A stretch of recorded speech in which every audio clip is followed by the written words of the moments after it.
Hello दोस्तों, कैसे हैं आप लोग। आई होप कि आप लोग अच्छे होंगे और अपना तैयारी भी बहुत अच्छे तरीके से करते होंगे। तो इस वीडियो में हम हिस्ट्री चैप्टर 3 हिंद चीन में राष्ट्रवादी आंदोलन के 45 वीवीआई ऑब्जेक्टिव क्वेश्चन को कवर करेंगे। जो भी स्टूडेंट बिहार बोर्ड मैट्रिक 2026 की परीक्षा की तैयारी कर रहे हैं उन सभी स्टूडेंट के लिए यह वीडियो काफ़ी इंपॉर्टेंट होने वाले हैं। तो चलिए बिना किसी देरी के वीडियो में आगे बढ़ते हैं। तो देखिए पहला नंबर क्वेश्चन क्या दिया हुआ है। पहला नंबर क्वेश्चन दिया हुआ है अंकोर वाट का मंदिर कहाँ स्थित है। तो अंकोर वाट का मंदिर कहाँ स्थित है। अंकोर वाट का मंदिर कंबोडिया में स्थित है। कहाँ पे स्थित है, कंबोडिया में। तो ऑप्शन नंबर डी इसका सही जवाब हो जाएगा। आगे देखिए दूसरा नंबर क्वेश्चन क्या दिया हुआ है। हिंद चीन पहुंचने वाले प्रथम व्यापारी कौन थे। तो हिंद चीन पहुंचने वाले प्रथम व्यापारी कौन थे, पुर्तगाली थे। कौन थे, पुर्तगाली थे। तो ऑप्शन नंबर सी इसका सही जवाब हो जाएगा। आगे देखिए तीसरा नंबर क्वेश्चन क्या दिया हुआ है। हिंद चीन में बसने वाले फ्रांसीसी कहे जाते थे। तो हिंद चीन में बसने वाले फ्रांसीसी क्या कहे जाते थे, तो कोलोन कहे जाते थे। क्या कहे जाते थे, कोलोन कहे जाते थे। तो ऑप्शन नंबर सी इसका सही जवाब हो जाएगा। आगे देखिए चौथा नंबर क्वेश्चन देखिए नरोत्तम सिन्हानु कहाँ के शासक थे।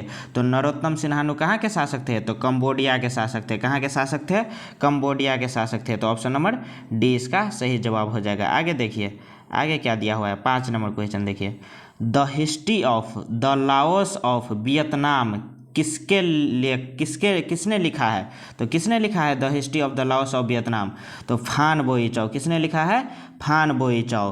तो ऑप्शन नंबर 20 का सही जवाब हो जाएगा। आगे देखिए आगे कौन सा क्वेश्चन है। 6 नंबर क्वेश्चन देखिए मार्च 1946 ईस्वी में फ्रांस एवं वियतनाम के बीच होने वाला समझौता किस नाम से जाना जाता है। तो मार्च 1946 में होने वाला समझौता को किस नाम से जाना जाता है, तो हनोई समझौता के नाम से जाने जाते हैं। किसके नाम से, हनोई समझौता के नाम से। तो ऑप्शन नंबर 20 का सही जवाब हो जाएगा। आगे देखिए 7 नंबर क्वेश्चन क्या दिया हुआ है। किस प्रसिद्ध दार्शनिक ने एक अदालत लगाकर अमेरिका को वियतनाम युद्ध के लिए दोषी करार दिया। तो किस प्रसिद्ध दार्शनिक ने, तो रसेल ने। किसने, रसेल ने। तो ऑप्शन नंबर ए इसका सही जवाब हो जाएगा। याद रखिएगा आप लोग, ऑप्शन नंबर ए इसका सही जवाब हो जाएगा। आगे देखिए अगला नंबर क्वेश्चन क्या दिया हुआ है। हिंद चीन क्षेत्र में अंतिम युद्ध समाप्ति के समय अमेरिकी राष्ट्रपति थे। यानी अमेरिकी राष्ट्रपति कौन थे जब हिंद चीन का युद्ध समाप्त हुआ था। तो कौन थे, तो निक्सन थे। कौन थे, निक्सन थे। तो ऑप्शन नंबर 20 का सही जवाब हो जाएगा। आगे देखिए आगे क्या दिया हुआ है। 9 नंबर क्वेश्चन हुआ आंदोलन किस प्रकृति का था। तो हुआ आंदोलन क्रांतिकारी और धार्मिक दोनों था। कौन सा था, क्रांतिकारी और धार्मिक दोनों। तो ऑप्शन नंबर डी इसका सही जवाब हो जाएगा। आगे देखिए 10 नंबर क्वेश्चन जेनेवा समझौता कब हुआ था। तो जेनेवा समझौता कब हुआ था, 1954 ईस्वी में हुआ था। कब हुआ था, 1954 ईस्वी में। तो ऑप्शन नंबर ए इसका सही जवाब हो जाएगा। आगे देखिए 11 नंबर क्वेश्चन वियतनाम का एकीकरण कब पूर्ण हुआ। तो वियतनाम का एकीकरण कब पूर्ण हुआ, 1875 ईस्वी में। कब पूर्ण हुआ, 1875 ईस्वी में। तो ऑप्शन नंबर डी इसका सही जवाब हो जाएगा। आगे देखिए आगे क्या दिया हुआ है। अनामी दल के संस्थापक कौन थे। तो अनामी दल के संस्थापक कौन थे, जॉन गुएन आई थे। कौन थे, जॉन गुएन आई। तो ऑप्शन नंबर ए इसका सही जवाब हो जाएगा। आगे देखिए आगे क्या दिया हुआ है। अगला क्वेश्चन 13 नंबर क्वेश्चन देखिए दिएन वियन फू के युद्ध में कौन बुरी तरह हार गया था। तो कौन बुरी तरह हार गया था, तो फ्रांस बुरी तरह हार गया था। कौन हार गया था बुरी तरह, फ्रांस। तो ऑप्शन नंबर 20 का सही जवाब हो जाएगा। याद रखिएगा आप लोग। अगला देखिए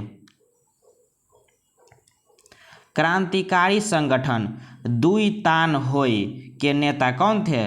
तो दुई तान होई के नेता कौन थे, तो ऑप्शन नंबर इसका फान बोई चाओ। ऑप्शन नंबर ए इसका सही जवाब हो जाएगा। कौन सा हो जाएगा, ऑप्शन नंबर ए इसका सही जवाब हो जाएगा। तो याद रखिएगा आप लोग, ऑप्शन नंबर ए इसका राइट आंसर हो जाएगा। आगे देखिए आगे क्या दिया हुआ है। 15 नंबर क्वेश्चन जापान ने हिंद चीन पर कब अधिकार जमा लिया। तो जापान ने हिंद चीन पर कब अधिकार जमा लिया, तो 1940 ईस्वी में। कब जमा लिया, 1940 ईस्वी में। तो ऑप्शन नंबर 20 का सही जवाब हो जाएगा। आगे देखिए स्कॉलर्स विद्रोह कब हुआ था। तो स्कॉलर्स विद्रोह कब हुआ था, तो ऑप्शन नंबर 1868 ईस्वी में हुआ था। कब हुआ था, 1868 ईस्वी में। तो ऑप्शन नंबर इसका ए सही जवाब हो जाएगा। याद रखिएगा आप लोग कि स्कॉलर्स विद्रोह 1868 ईस्वी में हुआ था। आगे देखिए अगला क्वेश्चन क्या दिया हुआ है, पुर्तगालियों ने कहाँ अपना केंद्र बनाया। तो पुर्तगालियों ने अपना केंद्र कहाँ बनाया, किससे बनाया या कहाँ बनाया, दोनों हो सकता है।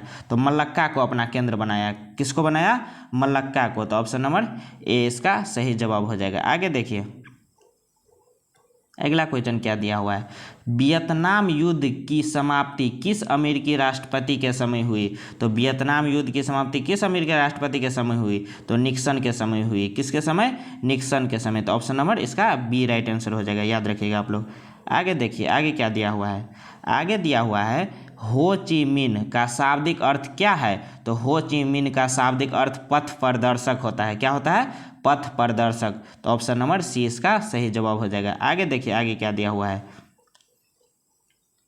20 नंबर क्वेश्चन देखिए, वियतनाम लोकतांत्रिक गणराज्य की स्थापना किस वर्ष हुई थी। तो वियतनाम लोकतांत्रिक गणराज्य की स्थापना किस वर्ष हुई थी। तो 1945 ईस्वी में हुई थी। किस वर्ष हुई थी, 1945 ईस्वी में। तो ऑप्शन नंबर सी इसका सही जवाब हो जाएगा, याद रखिएगा आप लोग। आगे देखिए अंकोर वाट के मंदिर का निर्माण किसने करवाया था। तो अंकोर वाट के मंदिर का निर्माण किसने करवाया था। तो सूर्य वर्मा द्वितीय ने करवाया था। किसने करवाया था, सूर्य वर्मा द्वितीय ने। तो ऑप्शन नंबर इसका सी सही जवाब हो जाएगा। आगे देखिए आगे क्या दिया हुआ है, आगे दिया हुआ है 22 नंबर क्वेश्चन, अमेरिका ने रबर के बागान पर किस रसायन का छिड़काव किया। तो अमेरिका ने रबर के बागान पर किसका छिड़काव किया, किस रसायन का छिड़काव किया। तो जहरीला का छिड़काव किया। किसका छिड़काव किया, जहरीला का छिड़काव किया। तो ऑप्शन नंबर इसका ए सही जवाब हो जाएगा। किस रसायन का छिड़काव किया, तो जहरीला का छिड़काव किया। आगे देखिए कंबोडिया फ्रांस का संरक्षित राज्य कब बना। तो कंबोडिया फ्रांस का संरक्षित राज्य कब बना, 1863 ईस्वी में। कब बना, 1863 ईस्वी में। तो ऑप्शन नंबर 20 का सही जवाब हो जाएगा, याद रखिएगा आप लोग। आगे देखिए आगे क्या दिया हुआ है, लाल खमेर सेना किसकी थी। तो लाल खमेर सेना किसकी थी, तो सिन्हानु की थी। किसकी थी, सिन्हानु की थी। तो ऑप्शन नंबर 20 का सही जवाब हो जाएगा, याद रखिएगा आप लोग। आगे देखिए आगे क्या दिया हुआ है, 25 नंबर क्वेश्चन देखिए, वियतनाम में तोकिन फ्री स्कूल किस उद्देश्य से स्थापित किया गया। तो वियतनाम में तोकिन फ्री स्कूल पश्चिमी शिक्षा देने के लिए, किसकी शिक्षा देने के लिए, पश्चिमी शिक्षा देने के लिए स्थापित किया गया था। तो ऑप्शन नंबर डी इसका सही जवाब हो जाएगा, याद रखिएगा आप लोग। आगे देखिए नियो लियो हक्सत किसकी राजनीति पार्टी थी। तो नियो लियो हक्सत किसकी राजनीति पार्टी थी, तो पाठेत लाओ की। किसकी थी, पाठेत लाओ की। तो ऑप्शन नंबर सी इसका सही जवाब हो जाएगा, याद रखिएगा आप लोग। आगे देखिए आगे क्या दिया हुआ है, वियतनाम में अनामी दल की स्थापना किसने की थी। तो वियतनाम में अनामी दल की स्थापना किसने की थी, जॉन गुयेन आई ने की थी। किसने की थी, जॉन गुयेन आई ने। तो ऑप्शन नंबर इसका ए सही जवाब हो जाएगा, याद रखिएगा आप लोग। आगे देखिए आगे क्या दिया हुआ है, संयुक्त वियतनाम का गठन किस वर्ष हुआ। तो संयुक्त वियतनाम का गठन किस वर्ष हुआ, तो 1975 ईस्वी में हुआ। किस वर्ष हुआ, 1975 ईस्वी में हुआ। किस वर्ष, तो 1975। तो ऑप्शन नंबर इसका डी सही जवाब हो जाएगा। अगर वीडियो अच्छा लग रहा हो तो चैनल को सब्सक्राइब जरूर करें। आगे देखिए आगे क्या दिया हुआ है, हुआ आंदोलन का प्रणेता कौन था। तो हुआ आंदोलन का प्रणेता कौन था, तो हुएन फूसो कौन थे, हुइन फूसो। तो ऑप्शन नंबर इसका ए सही जवाब हो जाएगा। आगे देखिए आगे क्या दिया हुआ है, 30 नंबर क्वेश्चन देखिए, हिंद चीन क्षेत्र में कौन से देश आते हैं। तो हिंद चीन क्षेत्र में कंबोडिया, वियतनाम और लाओस आते हैं। कौन से आते हैं, कंबोडिया, वियतनाम और लाओस, यानी 3 देश आते हैं। तो ऑप्शन नंबर सी इसका सही जवाब हो जाएगा, याद रखिएगा आप लोग। आगे देखिए आगे क्या दिया हुआ है, वियतनाम में स्कॉलर्स रिवोल्ट किसके विरुद्ध हुआ था। तो वियतनाम में स्कॉलर्स रिवोल्ट किसके विरुद्ध हुआ था। तो इसका कौन सा हो जाएगा, ऑप्शन नंबर 31 का कौन सा हो जाएगा, ऑप्शन नंबर डी हो जाएगा। कौन सा हो जाएगा, ऑप्शन नंबर डी हो जाएगा, ईसाइयत के विरुद्ध। किसके विरुद्ध, ईसाइयत के विरुद्ध। तो ऑप्शन नंबर डी इसका सही जवाब हो जाएगा। ये तो होगा नहीं, क्योंकि सरकारी नौकरी से वंचित किए जाने के विरुद्ध तो हुआ था नहीं। उच्च शैक्षणिक संस्थानों में प्रवेश पर प्रतिबंध के विरुद्ध तो हुआ था नहीं, ये भी गलत हो गया। प्रेस पर लगाए गए प्रतिबंध के विरुद्ध तो हुआ था भी नहीं, तो ये भी गलत हो गया। तो कौन सा हो जाएगा, ऑप्शन नंबर डी इसका सही जवाब हो जाएगा। आगे देखिए किस राष्ट्रपति के शासनकाल में अमेरिका ने वियतनाम युद्ध में पहली बार भाग लिया? तो किस राष्ट्रपति के शासनकाल में? तो कैनेडी के शासनकाल में। किसके शासनकाल में? कैनेडी के शासनकाल में। तो ऑप्शन नंबर सी इसका सही जवाब हो जाएगा। तो याद रखिएगा आप लोग। आगे देखिए, आगे क्या दिया हुआ है। आगे दिया हुआ है वियतनाम में तोकिन फ्री स्कूल की स्थापना कब हुई थी? तो वियतनाम में तोकिन फ्री स्कूल की स्थापना 1907 ईस्वी में हुई थी। कब हुई थी? 1907 ईस्वी में। तो 33 का ऑप्शन नंबर ए सही जवाब हो जाएगा। याद रखिएगा आप लोग। आगे देखिए, आगे क्या दिया हुआ है। मार्च 1946 ईस्वी में फ्रांस एवं वियतनाम के बीच होने वाले समझौता किस नाम से जाना जाता है? तो मार्च 1946 में फ्रांस एवं वियतनाम के बीच होने वाले समझौता को किसके नाम से जाने जाते हैं? तो हनोई समझौता के नाम से। किसके समझौता? कौन से समझौता? हनोई समझौता। तो 34 का कौन सा हो जाएगा? ऑप्शन नंबर बी इसका सही जवाब हो जाएगा। याद रखिएगा आप लोग। आगे देखिए 35 नंबर क्वेश्चन क्या दिया हुआ है। हिंद चीन में कौन सा देश नहीं आते हैं? तो पहले हम लोग ये देख लेंगे कि हिंद चीन में कौन कौन से देश आते हैं। तो कौन से देश आते हैं? कंबोडिया आते हैं। कौन से देश आते हैं? कंबोडिया आते हैं और वियतनाम आते हैं। वियतनाम आते हैं और लाओस आते हैं। तो ये तीनों आते हैं। कंबोडिया भी आते हैं, वियतनाम भी आते हैं और लाओस भी आते हैं। तो देखिए कंबोडिया तो आते ही है तो ये गलत हो जाएगा। लाओस भी आते ही है तो ये गलत भी हो जाएगा। वियतनाम भी आते ही है तो ये भी गलत हो जाएगा। चीन नहीं आता है। कौन नहीं आता है? चीन नहीं आता है। तो ऑप्शन नंबर डी इसका सही जवाब हो जाएगा। आगे देखिए, आगे क्या दिया हुआ है। आगे दिया हुआ है वियतनाम स्वतंत्रता लीग की स्थापना किसने की? तो वियतनाम स्वतंत्रता लीग की स्थापना हो ची मिन ने की। किसने की? हो ची मिन ने। तो ऑप्शन नंबर बी इसका सही जवाब हो जाएगा। याद रखिएगा आप लोग। आगे देखिए, इंडो चाइना को किस देश ने अपने उपनिवेश के रूप में विकसित किया? यानी इंडो चाइना को किस देश ने अपने उपनिवेश के लिए विकसित किया? तो किस देश ने? फ्रांसीसी ने। किसने? फ्रांसीसी ने। तो 37 का ऑप्शन नंबर डी सही जवाब हो जाएगा। याद रखिएगा आप लोग। आगे देखिए, आगे क्या दिया हुआ है। आगे दिया हुआ है हिंद चीन में आने वाले पहले यूरोपीय व्यापारी कौन थे? तो पहले यूरोपीय व्यापारी पुर्तगाली थे। कौन थे? पुर्तगाली थे। तो ऑप्शन नंबर सी इसका सही जवाब हो जाएगा। याद रखिएगा आप लोग। आगे देखिए, लियांग किचाओ कौन थे? तो लियांग किचाओ चीनी सुधारक थे। कौन थे? चीनी सुधारक। तो ऑप्शन नंबर ए इसका सही जवाब हो जाएगा। याद रखिएगा आप लोग। आगे देखिए, आगे क्या दिया हुआ है। प्राचीन काल में वियतनाम पर किस सभ्यता संस्कृति का प्रभाव पड़ा था?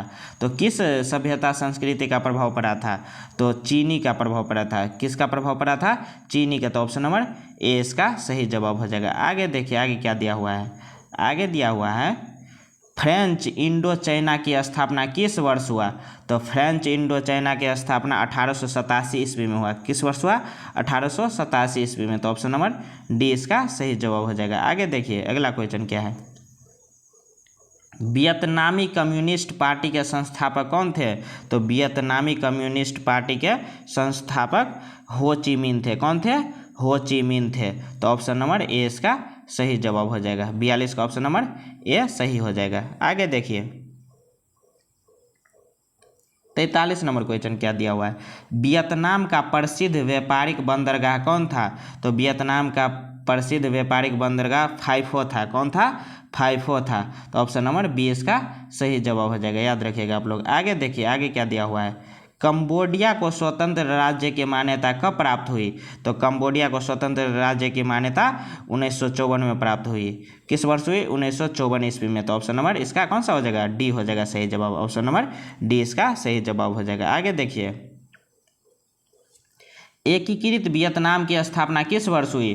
तो एकीकृत वियतनाम की स्थापना 1975 ईस्वी में हुई। किस वर्ष हुई? 1975 ईस्वी में हुई। तो ऑप्शन नंबर इसका कौन सा हो जाएगा? ऑप्शन नंबर डी इसका सही जवाब हो जाएगा। आगे देखिए, आगे क्या दिया हुआ है। अंकोर वाट का मंदिर किस भगवान को समर्पित है? तो अंकोर वाट का मंदिर किस भगवान को समर्पित है? तो भगवान विष्णु को समर्पित है। किसको समर्पित है? तो भगवान विष्णु के समर्पित है। तो ऑप्शन नंबर ए इसका सही जवाब हो जाएगा। याद रखिएगा आप लोग। तो ये रहा आप लोग का 45 मोस्ट VVI ऑब्जेक्टिव क्वेश्चन। कितना? 45 या 46 मोस्ट VVI ऑब्जेक्टिव क्वेश्चन। जो बिहार बोर्ड 2026 के मैट्रिक परीक्षा में पूछे जाने वाले हैं। अगर इस क्लास का PDF, अगर इस ऑब्जेक्टिव का PDF चाहिए तो हमारे टेलीग्राम चैनल पे जुड़ सकते हैं, वहाँ से आप इसका PDF प्राप्त कर सकते हैं। मैट्रिक हब टेलीग्राम चैनल का नाम है।